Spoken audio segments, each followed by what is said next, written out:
श्री राम जी का प्रबल वैराग्य। श्री रामचंद्र जी कहते हैं, हे मुनीश्वर, विषय भोग दुख रूप और अनित्य हैं। इस प्रकार विषयों में दोष दर्शन रूपी दावानल के द्वारा मेरा चित्त दग्ध हो निर्मल एवं महान हो गया है।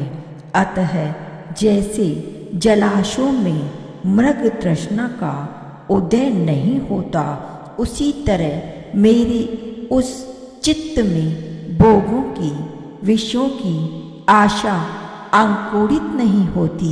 जैसे नीम के वृक्ष पर फैली हुई रसहीन गिलोय काल पाकर उत्तरोत्तर कड़वी होती जाती है, उसी प्रकार यह सांसारिक स्थिति भी दिन प्रतिदिन तीव्र वैराग्य के कारण मेरे लिए अधिकाधिक कटुता को प्राप्त हो रही है।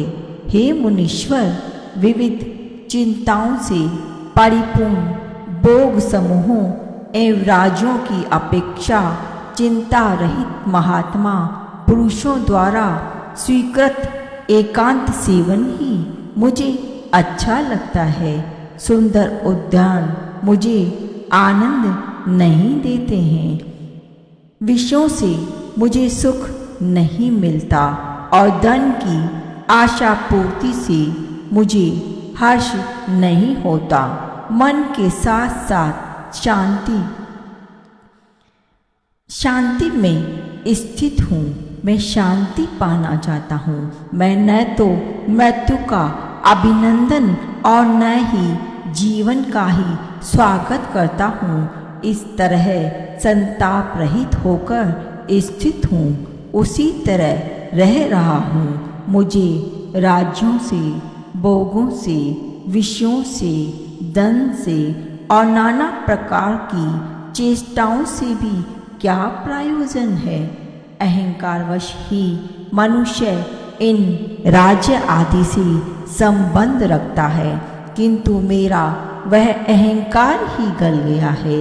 जैसे हाथी अपने खुरों के प्रहार से कोमल कमल को कुचल डालता है, उसी प्रकार कामदेव ने मानवती कामिनियों के द्वारा मनुष्यों के मन को मथ डाला है।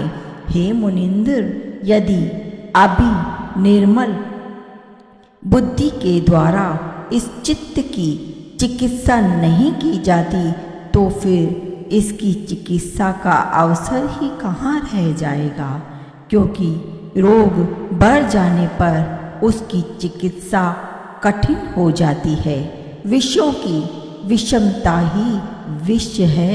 लोक प्रसिद्ध विष को वास्तव में विष नहीं कहा जाता, क्योंकि विष एक ही शरीर का जिसके द्वारा उसका सेवन किया जाता है उसी का नाश करता है, परंतु विषय विष जन्म जन्मांतरों तक जीव को मौत के मुंह में डालते रहते हैं। सुख दुख, मित्र, भाई बंधु, जीवन और मरण, ये सब बंधन के कारण होते हुए भी ज्ञानी पुरुष के चित्त को नहीं बांधते।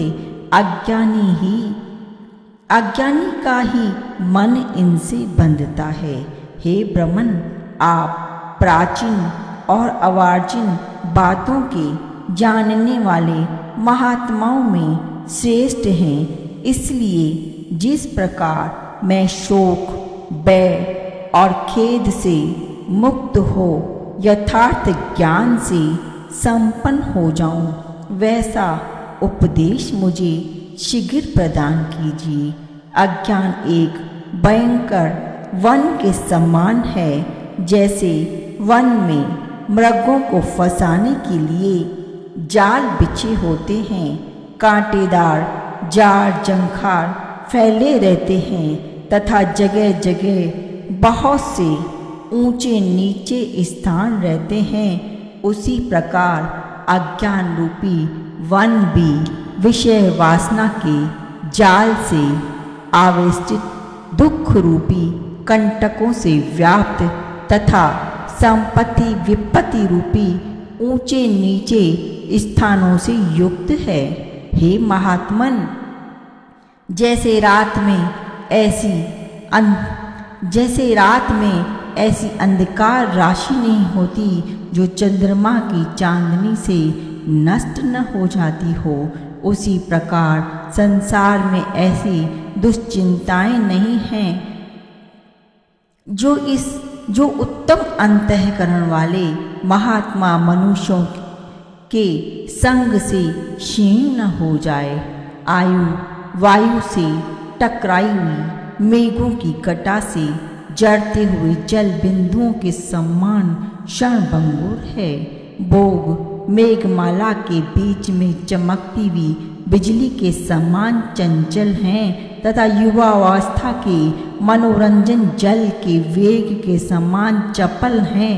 ऐसा विचार कर मैंने इन सब को त्याग दिया और तुरंत ही चिरकाल तक बनी रहने वाली शांति को आज से अपने चित्त पर शासन करने के लिए सुदृढ़ अधिकार मुद्रा समर्पित कर दी है।